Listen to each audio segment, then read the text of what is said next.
All right, everybody, welcome to the Game Week 14 post-Thanksgiving recap. Sorry about my absence last week, but I was on the road, as it were. This week I'm back home, and I am here to bring you all the recapping action or whatever. Get right into it. High score this week goes to Milner Light. Congratulations, Seth. 95 points, largely because he captained De Bruyne. Well done. Low score was Dan with 27, largely because he took a 36-point hit. Welcome back, Dan. You took a little hiatus there, and now you're back managing your team. You didn't have a wild card, so you just took a 36-point transfer hit. Which brings me to my next point. You knew it wasn't going to work out for you. You weren't going to get the win, but that's okay. Apparently, that's what you thought. So you lost to Birds the Word, who obviously didn't know you were going to take a 36-point hit and played her bench boost. Didn't need that in the end, but she got the win nonetheless. Dan, you slipped to third place. Slacker beat Panda Meat, and he will move into first place. Congratulations, Slacker. Always wanting to get mentioned. Promoted beat British BVB. Average beat the Weasels, and Crotch Shots tied Dukes of Hazzard. That rounds out our top 5. Next week, we have Slacker versus Dan, which will be a 1v3 matchup, and it's pretty tight up there at the top. That will be an important game. Promoted versus the Weasels.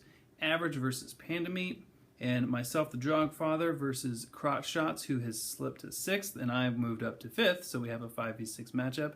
I'm staying in that top 5. He's on my Ninja Skrtle powers to do it. Okay, in the real league, Man City 3-1 over Southampton. Definitely bounced back from the previous week, in which they lost 4-1 to Liverpool, as it were. They move into first ahead of Leicester. Sorry, Leicester, you have fallen out of first place, but maybe you'll come back. Leicester are in second after tying Man United 1-1.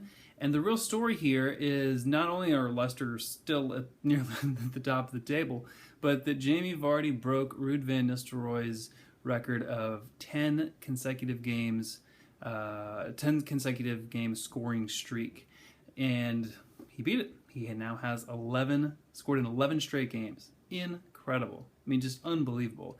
And the crazy thing is that he did it against Man United's back line, which has been really good all season long for the most part. I think one of the better ones in the league. And he did it against Ruud van Nistelrooy's old team, because Ruud played for United. Drama, apropos, irony, I don't know what it is. It's just insane. Who could have written that script? So that puts United in third. Arsenal tie Norwich 1-1. Can't beat Norwich, but, whatever. It's Arsenal. More injuries. It's not looking good for them. They really need people to stay healthy. And, of course, more Giroud missed chances. Maybe that, I don't wish injury upon anybody, but, if you had to pick, Lord, Tottenham tied Chelsea 0-0, and I believe that means Tottenham have still yet to lose. Is that right? I'd have to check the stats. They're in 5th, which also means Chelsea didn't lose this week, and it looks like things may be looking up for us. We'll see. I'll take a 0-0 draw at this point, especially with Tottenham, who have been playing really well lately. Other notable games. Crystal Palace versus Newcastle, 5-1 obliteration.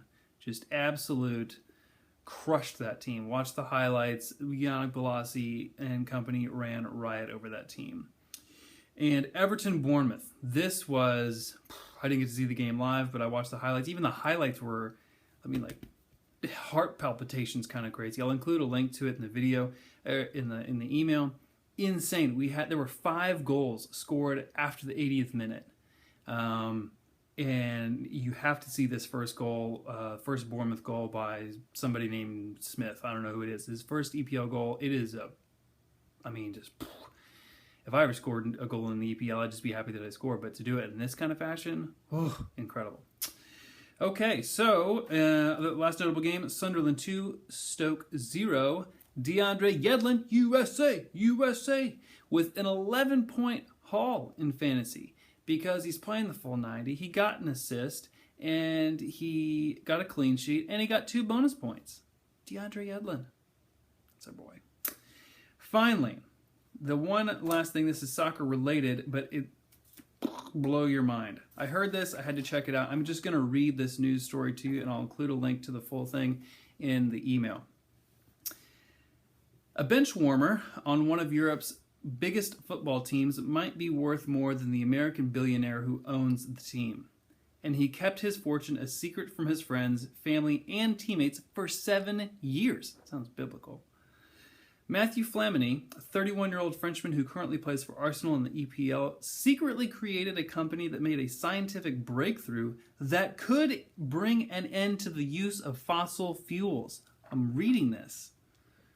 Flamini's company, GF Biochemicals, announced this week that it had figured out how to mass produce levulinic acid, an organic compound that can replace oil in all of its many forms. This is for real. In theory, GF Biochemicals' discovery means an end to gasoline, biofuels, and plastics as we know them. It also means Flamini's company could be the first entrant in a brand new market worth upward of $30 billion. That's like the middling midfielder on Arsenal's team who doesn't happen to be hurt.